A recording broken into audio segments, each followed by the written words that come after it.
Hi, Tom Lynch, Two Things. Today I'm delighted to be joined by Sally Mason Boemer to talk about where we are in the budget process. Sally, fiscal year 16 comes to a close in the next couple of days, not just next couple of weeks. How did the MGH do in that process? I predict we're going to be better than budget, which is great news, particularly given a year that we implemented EPIC.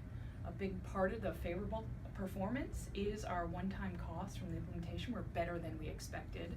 But even on regular operations, I think because of patient acuity, good outpatient volume, I think we had a very successful year. So you're saying that even with the EPIC implementation, our doctors and nurses were able to see the same number of patients, see the same number of office visits? We did slow down during that time, but we predicted that. So it was consistent with our expectations, and the expense side was a little better than our expectations for EPIC. And we've caught up since the EPIC implementation, which you also led. Yes. Excellent. And so what are you thinking about for fiscal year 17 as we go into this next budget season? What are your thoughts? So we're hoping that what we've seen on volume, acuity is going to continue, and some of our strategic initiatives are going to help. I think our worries are the market outlook for revenue and utilization growth.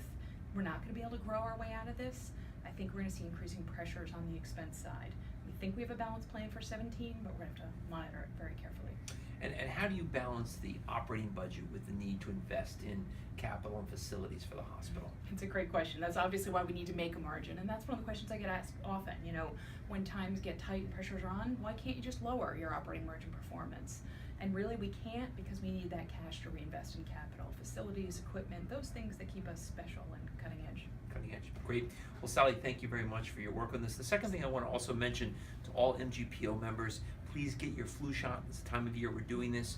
JCO now requires that 90% of people who work at the hospital have influenza vaccines. There's lots of opportunities to do it.